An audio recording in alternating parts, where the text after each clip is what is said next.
Grandpop, I need to create a presentation for my Ethics and Leadership course on what non-political leadership opportunities we can pursue in our communities after graduating from college. Any ideas? Sure. Do you remember seeing the pin I wear on my shirt and jacket lapels sometimes? Yeah? What's it for? Rotary Club. I've been a proud member of the Jamestown chapter for 40 years. Wow, I was always proud to see you in the paper, Gramps, but I just grew up always thinking of you as a leader. Why did you decide to join Rotary? Well, if you have a minute, I can share why you might want to join too. Take notes, and I can help you write your presentation. Our Jamestown Rotary chapter has a 4-part test we recite at every meeting. I'd like to think we try to live that test as well.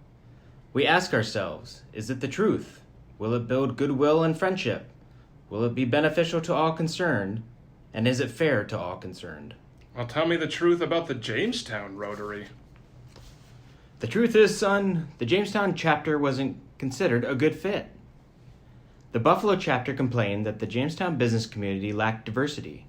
They criticized the fact that most businesses at the time were furniture manufacturers. Jamestown wouldn't give up. An electrician from Buffalo named Fred Balcom moved here in 1913 to start a Jamestown chapter, but he ended up joining a different organization. So the next year, the Buffalo chapter met and decided, again, that Jamestown wasn't worth the risk of starting a new chapter because most outgoing businessmen in the community were all in the furniture business. It's hard to believe, but we tried again in 1914 and 1916 and just kept getting rejected. Really? In 1919, we finally got approval from the Buffalo chapter, and the Jamestown Rotary Club was organized on May 31st, 1919, and chartered on June 17th, 1919, by 25 committed men from a diverse range of businesses.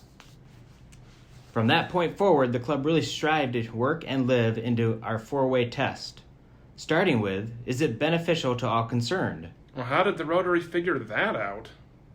Well, we looked into the needs of our immediate community. To get the biggest bang for our buck, we established the Community Chest in 1920, which is now the United Way of Southern Chautauqua County.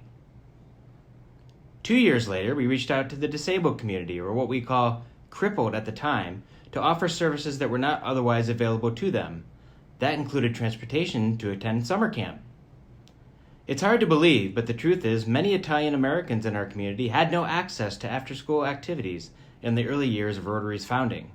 So in 1938, we developed the Jamestown Boys Club.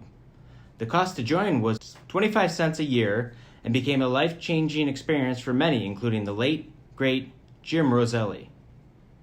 Because Rotary is an international organization, we all reached across the globe to build goodwill and friendship. We started in 1966 with the Adult Foreign Exchange by inviting adults to study and learn throughout Chautauqua County, including some time on the grounds of Chautauqua Institution.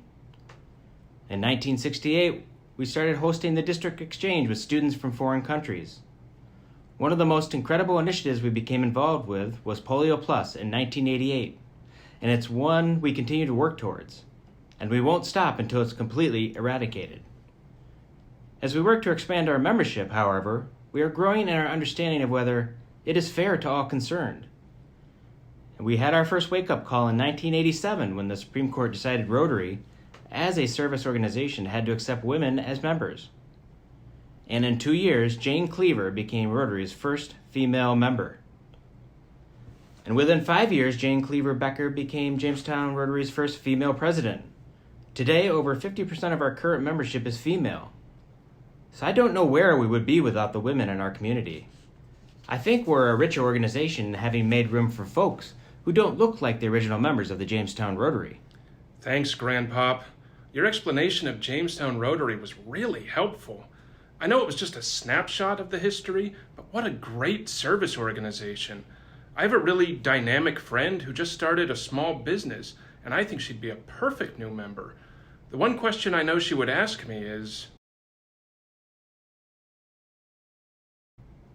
That's a great question, son. The international president-elect, Valerie Wafer, has tasked us to ask ourselves these hard questions. Are you looking for opportunities to improve your business profile? Do you know that opening access to all sends a signal that Jamestown Rotary really is a leader to all in your community? Organizations that have a strong culture of inclusion make it safe to make mistakes and to take chances. What big ideas can we try?